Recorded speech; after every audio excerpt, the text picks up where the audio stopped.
A veces nos cuesta comprender que la cultura es un tema sobre el que también se tienen que hacer políticas de Estado, sobre las cuales los gobiernos tienen que tomar decisiones. El otro día, Renato, estábamos conversando con Joseph Sacher, que es director del Archivo Nacional de la Nación, nos contaba que él cuenta solo con 4 millones de dólares de soles de presupuesto al año. Por supuesto, con eso no puede hacer absolutamente nada.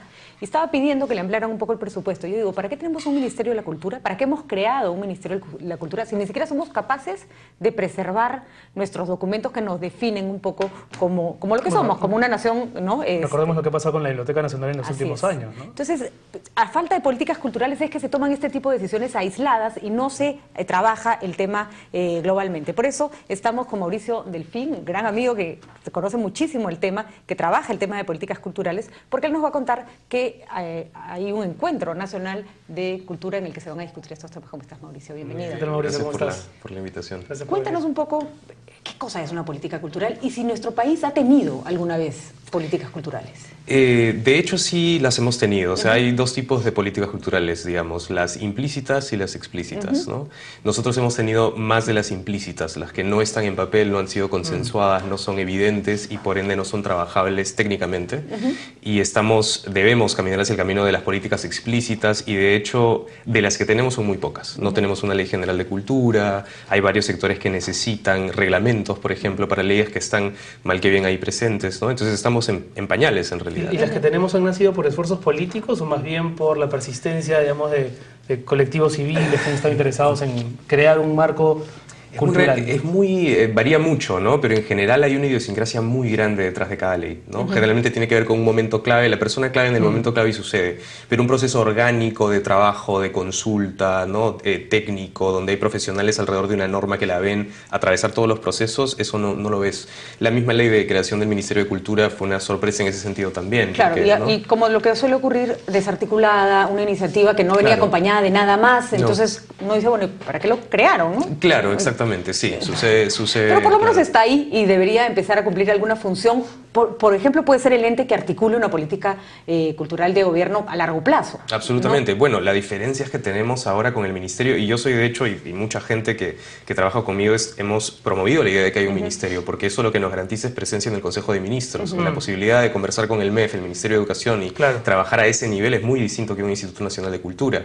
Pero eso también amerita la necesidad de madurar nuestros procesos y sofisticar la manera en cómo hacemos esto. ¿En el espejo de qué país de la región podríamos mirarnos para ver cómo se puede construir una buena política cultural? Yo no sé si funciona tanto como espejo, pero claro, referentes hay, digamos. En Brasil se están haciendo cosas muy interesantes a nivel de cultura viva y los grupos que están trabajando de base y cómo el Estado financia una red increíble de asociaciones culturales que están trabajando para el desarrollo, pero con una visión muy clara de cultura para el desarrollo y con una inversión importante, ¿no? O sea, no es una especie de, no es un piloto, no es un intento, es una inversión seria del Estado en una infraestructura que es manejada por la sociedad civil. Financiada a largo plazo. Claro, los puntos de cultura en Brasil, por ejemplo, son una estrategia en la región que es un hito, ¿no? Que se está expandiendo a otros países, Argentina, Colombia y tal, ¿no? Yo recuerdo, Mauricio, hace mucho tiempo en realidad, que recordemos que el INC da un subsidio, exoneraba determinados impuestos a lo que se consideraba un espectáculo cultural. Y llegó un director nuevo, me parece, que empezó a evaluar con un criterio distinto y le quitó pues el rubro de espectáculo cultural a una serie de obras de teatro donde todas salían medio calatas. Nunca me voy a olvidar, porque se armó una discusión sobre qué es cultura y qué no, que claro, nos entretuvo, no sé, pues 2 meses, probablemente 1 mes a lo mucho, y después desapareció el tema y ya nadie más se acordó. Pero a mí me parecía interesante como ejercicio porque ¿qué entendemos por cultura? ¿Qué debe apoyar un Estado? ¿Qué debe normar? ¿De qué se debe ocupar? En un país como este, además que es absolutamente multicultural, donde cada uno tiene su propia noción de cultura y está bien. No sé, la música de un DJ vale tanto como la de la sinfónica. Por supuesto. Ahora, lo que pasa es que los juicios de valor, o digamos, ese proceso donde uno empieza un gran... Yo creo que esos debates nunca terminan, continúan. Se transforman, mutan, entra una nueva tecnología, vemos aparecer una nueva manifestación y eso es parte de la humanidad y tal. Es más útil decir que vamos a convertir en una política cultural, sobre qué sí vamos a normar y sobre qué no.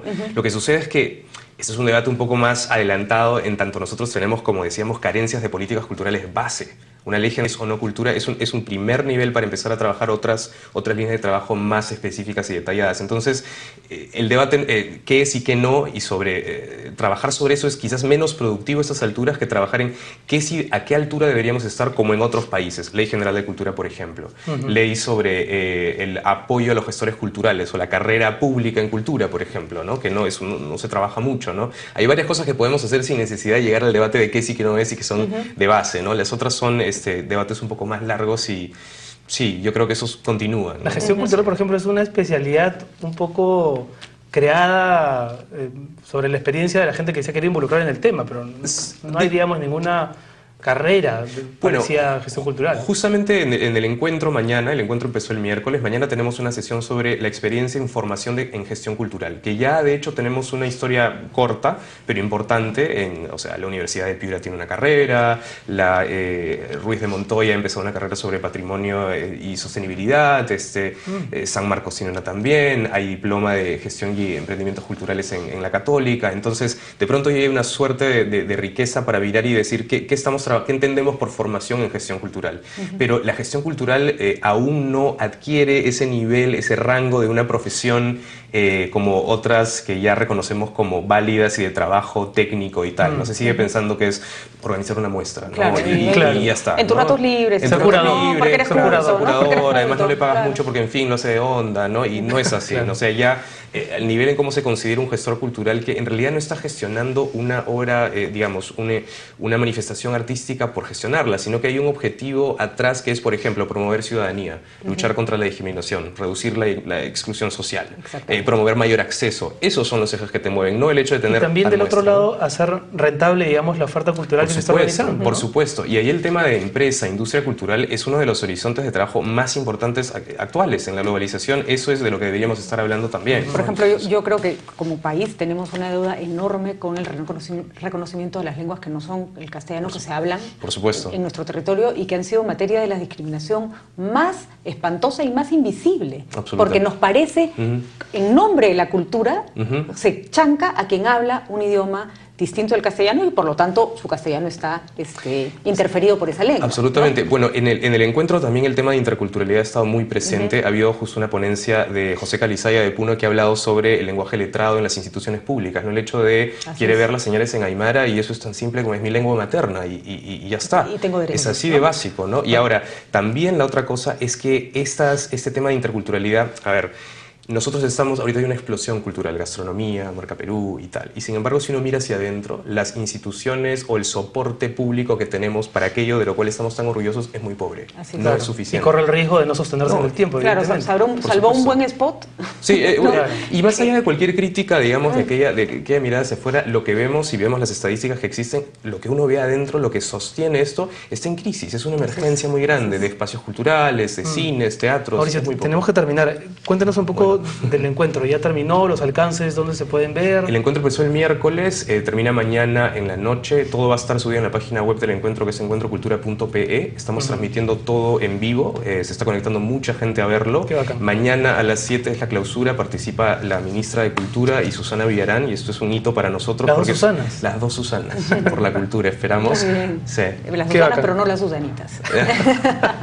Mauricio va a venir otro día a contarnos sobre los magníficos proyectos que tiene de participación ciudadana, además como el de Todos Somos Dateros, que sirven para... Todos somos dateros. Así es, que sirve para evaluar el funcionamiento del metropolitano. Así que mucho hay que hablar con este chico, que lo vamos a volver a invitar. Gracias. Mauricio Delfín, director del Encuentro Nacional de Cultura. Muchas gracias, Mauricio. Gracias a ustedes. Nosotros nos vamos, hasta mañana. ¿Nos vamos al concierto de Erasure? No, ya no llegamos ya, ¿no? No, ya no llegamos. Ya no. Nos encontramos mañana aquí en 100 Vueltas.